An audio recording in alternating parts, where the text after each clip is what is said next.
চাঁদপুরে দুটি পরীক্ষা কেন্দ্রে ভুল এমসিকিউ শিট বিতরণের অভিযোগ উঠেছে চলতি এসএসসি ও সমমান পরীক্ষায়।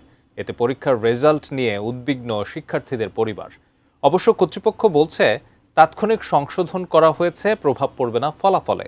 চাঁদপুর প্রতিনিধি বিল্লাল ঢালির পাঠানো তথ্যচিত্রে desk report.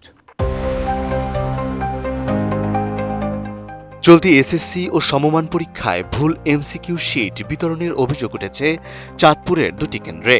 ২১ April Matlab Dakshin উপজেলায় বাংলা প্রথম পত্র পরীক্ষায় ঘটে এই ঘটনা। কেন্দ্র দুটি হল নারায়ণপুর পপুলার উচ্চ বিদ্যালয় ও মতলব দারুল উলুম ইসলামিয়া ফাজিল মাদ্রাসা। এমন ঘটনায় পরীক্ষার্থীদের পড়তে হয় বিভ্রান্তিতে। আমাদের 2025 সালে এমসিকিউ দেওয়া হয়েছিল, 20 মিনিট পরে স্যার আইসা এটা ঠিক করে দিয়েছে।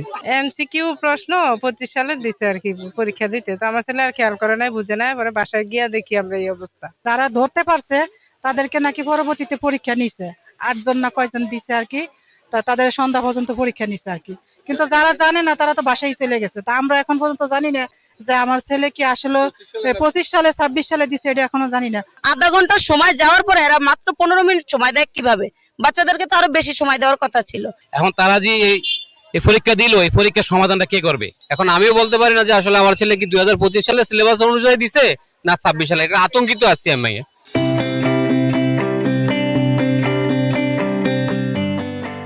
এদিন নিয়মিত শিক্ষার্থীদের মধ্যে অনিয়মিত পরীক্ষার্থীদের জন্য নির্ধারিত এমসিকিউ শিট বিতরণ করা হয় কেন্দ্র দুটিতে। এখানে অনেক প্রশ্ন অনিয়মিত ছিল মাত্র 11 জন, কিন্তু আমাদের এখানে দেওয়া সার্ভে দেওয়া হয়েছে আমাদেরকে 300 জনের মতো প্রশ্ন। ওরা দেওয়ার সাথে আমরা দেখার সাথে সাথে আমরা উপরের থেকে নিচে নিয়ে আসলাম আর আমাদের ওই প্যাকেটটা খুলে তাদেরকে বিতরণ করে দিলাম।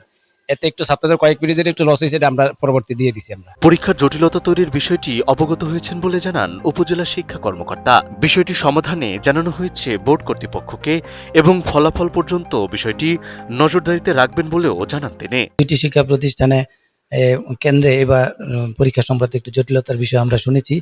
তো এই বিষয়টি আমরা তাৎক্ষণিক ইউনু মহোদয়ের পরামর্শে একটা নির্দেশনা দেওয়া হয়েছে এবং বোর্ডকেও বিষয়টা জানানো হয়েছে।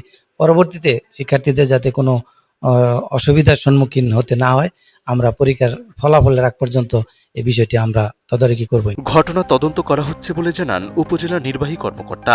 বিষয়টি নিয়ে অভিভাবকদের উদ্বিগ্ন না হওয়ার পরামর্শ তার।